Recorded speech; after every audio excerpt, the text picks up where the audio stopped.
call this, okay, those of you that aren't Nazarenes, I don't know, but we call it sanctification. Sanctified just means set apart. Really what it is it's a journey in holiness. And so we begin to move forward in our walk with the Lord, and we take our daily steps so that we are fixing our eyes on what Jesus has for us, and we can move forward step by step towards him more and more. It becomes a relationship thing. When I work with the high school girls, I always say, you can have a relationship with your friends by talking to them, growing with them, going through things together. You get closer, or you can have a relationship with your friends where you don't really talk, it's pretty surface, you don't go through things together. What kind of relationship do you want? We want the kind of relationship where it's a molding, growing, shaping. And this is another illustration I used with our high school girls here recently when we were talking about holiness. We can choose to puddle in our salvation. And I don't think that necessarily means that we're not going to heaven. I think that we can choose to puddle, or we can choose to begin to allow God to shape that puddle and build it and grow it and get closer and closer to him. And that is the journey of holiness. Okay, daunting, however, I know, because holiness for me was probably the most daunting thing I've ever contemplated. I said, I will never be perfect until I get to heaven. I am very flawed. I have lots of problems. Don't ask my grandma because she will tell you otherwise. She's biased. I have flaws. I have lots of them. And so for me, the idea of holiness was completely daunting. Why start on a journey towards holiness if you're going to end up failing? I don't like to fail.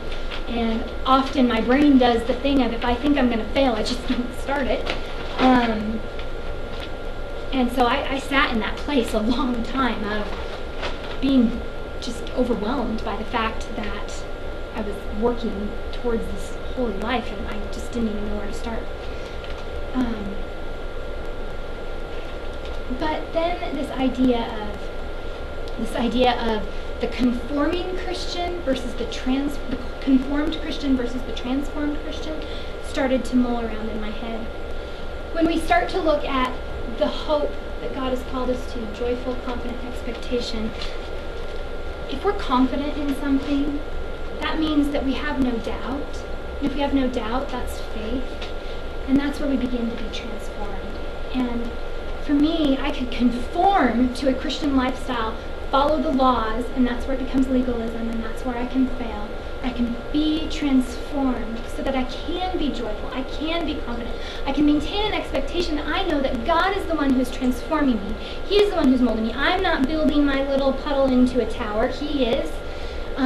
It is the idea of being transformed, not to conform in our Christianity. I think that's an interesting concept because we tell kids this, because there's the scripture that says, don't be conformed by the things of this world, but be transformed. But we can also conform to a Christian lifestyle, too. The world throws Christianity at us in a package, like the media does, and Christianity is supposed to look like this, right? Last I checked, Christianity was supposed to look like this. I'm just saying. But anyways, we can conform to what the world perceives our Christian walk to be, or we can be transformed by God, beginning to look, breathe in, soak in this word of His, so that it's no longer us, but it's Him working in us. That's such a freeing thing, because I'm telling you, I cannot do it. I can't. So then, what is going on after this? Okay, so Matthew, this one I am reading from the Bible. It's too long to put on the screen. Matthew 4:18 through 22. This is kind of a cool little concept we're going to move into, because this is when we start talking about the people. As Jesus was walking beside the Sea of Galilee, he saw two brothers, Simon called Peter and his brother Andrew. They were casting a net into the lake, for they were fishermen. "Come follow me," Jesus said, "and I will make you fishers of men." At once they left their nets and followed him. Going on from there, he saw two other brothers, James the son of Zebedee and his brother John. They were in a boat with their father Zebedee, preparing their nets. They were in their boat preparing their nets. Jesus called them, and immediately they left the boat and their father, and they followed him.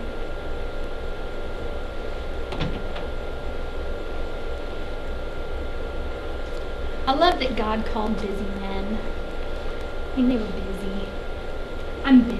You guys are busy. Women are the busiest people in the world, which is cool because that's how God designed us.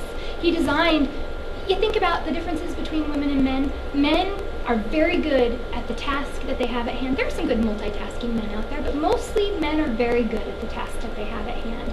Women, we can think about 75 different things at the same time while doing 6 tasks all at once. I know, I do it. And I've seen people do it more. I'm not even half as good as most of the people in this room at multitasking, but we are busy people. We have a lot of things, and yet God called busy men.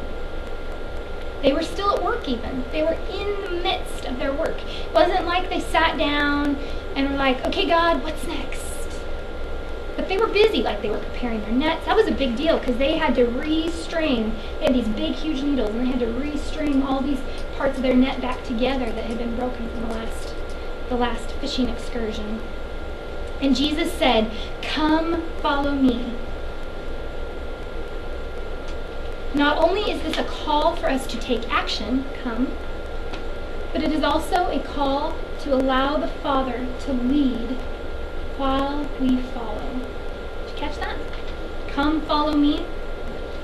But it is also a call to allow the Father to lead while we follow.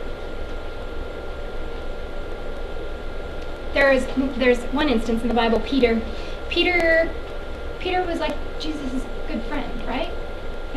They hung out together. There's one instance in the Bible where Peter decided that he was going to take the lead and tell Jesus how to run his life. You remember this? And Jesus' response was, "Get behind me, Satan." Right? that was an amazing response. If you're wanting to know the reference for that, that's Matthew 16:23. When Peter tried to go ahead of what God had,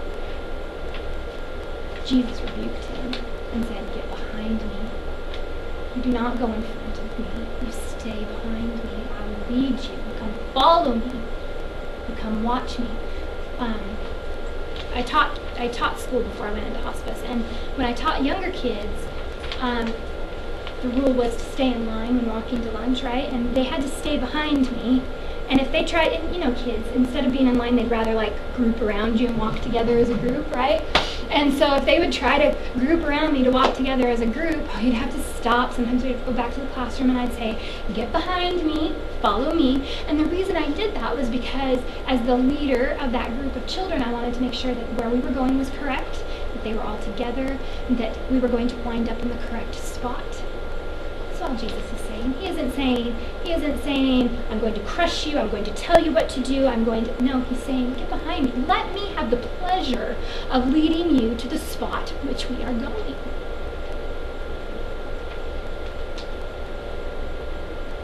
In fact, Jesus said, "I am the way, the truth."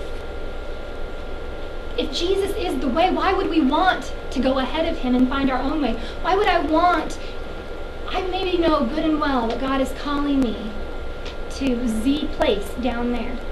But why would I want to take my own way? If Jesus is my way, and he has said to come follow him, why would I even try? I also loved when the disciples were called by Jesus. They were busy men, and their response was immediate. When they saw something, they immediately went. I thought this was really an interesting point because as much as I'm always looking for what God has for me, often in my days I get really busy and I know there are things that come across my path that God would really love for me to be involved with. Whether it be a person that I could share the word with, whether it be a person that I could just relate with that needs a shoulder, any of those things, and I get busy. And I know there have been times where God's put these things in my path and I've gone, "Okay, God, I'll get to it, I'm busy.